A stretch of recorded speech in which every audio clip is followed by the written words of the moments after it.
যত ছাত্র আন্দোলন হয়েছে ছাত্রদের প্রতি, যারা শহীদ হয়েছে তাদের প্রতি সম্মান দিয়ে আমি সেলুট জানাই আমার ছাত্র বন্ধুদেরকে। আসসালামু আলাইকুম। অনেক ছাত্র আন্দোলন হচ্ছিল পাকিস্তানের উপরে। আসসালামু আলাইকুম। তাও ভালো আছেন? কেমন আছেন? আলহামদুলিল্লাহ তাও ভালো আছেন। কই গেছিলেন? তাও গেছিলাম বলতে মনের আনন্দে ঘুরতেছি, কাল থেকে খেতাম। তাই নাকি? জি তাও এত আনন্দ কেন? তাও আপনি পতাকাটা দেখে বুঝেন না? তাও হ্যাঁ পতাকাটা তো, হ্যাঁ পতাকা তো দেখতে আছি। দেখতেছেন দেখি, না? এটা কি পতাকা? এটা তো আমাদের দেশ তো স্বাধীন হয়েছে। তাও দেশ স্বাধীনের? জি তাও আচ্ছা, তাহলে কি এমন কি আপনি এগুলো তো আসলে তো দেশ স্বাধীন হয়েছে।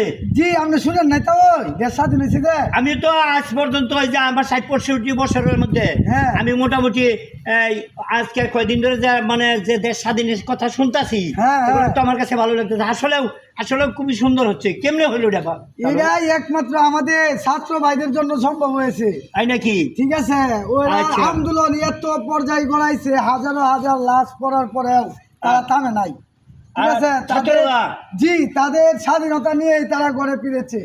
এবং কি আমাদের হ্যাঁ।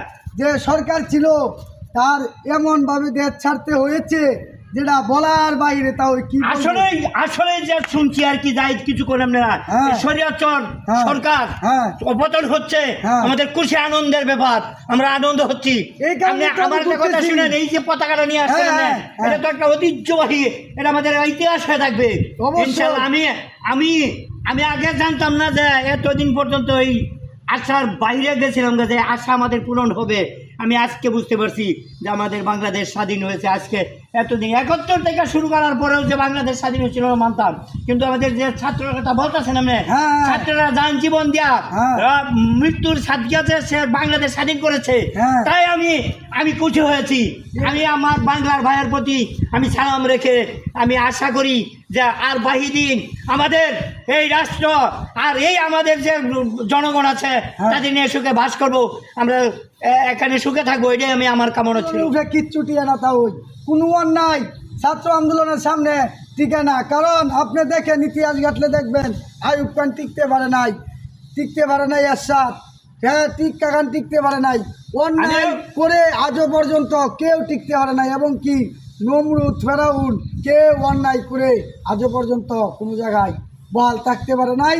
ছাত্র আন্দোলন এমন আন্দোলন, বিশ্বের সেরা আন্দোলন হয়েছে আমাদের বাংলাদেশে। কারণ এমন আন্দোলন আর বাংলার মানুষ কখনো দেখে নাই। এই আমার এই 65 বছরের মধ্যে আমি হ্যাঁ। ছোট সমুদ্র, আমার বয়স 9 থেকে 10 বছর, হ্যাঁ। তো অনেক ছাত্র আন্দোলন হচ্ছিল পাকিস্তান হ্যাঁ। আন্দোলনের পরে। আপনার এই ট্রেনগুলো ফর্দবদ্ধ হয়ে গেছেন, ছাত্র আন্দোলনে তারা জয় হয়ে গেছিল। আজকে আজ 40-50 বছর পরে আজকে দেখলাম যে আজকে ছাত্ররাও আজকে জয় হচ্ছে। ছাত্ররা আজকে এই ইস্টালা স্বাধীন করেছে এই দেশ। যত ছাত্র আন্দোলন হয়েছে ছাত্রদের প্রতি, যারা শহীদ হয়েছে তাদের প্রতি সম্মান দিয়ে আমি সেলুট জানাই আমার ছাত্র বন্ধুদেরকে। আসসালামু আলাইকুম। আমরাও এটাতেই খুশি, আমরা আন্দোলন করবো, আরো দেখবো এদের সুখ শান্তিতে চলবে, এটাই আমরা কামনা করি। চলেন যাই।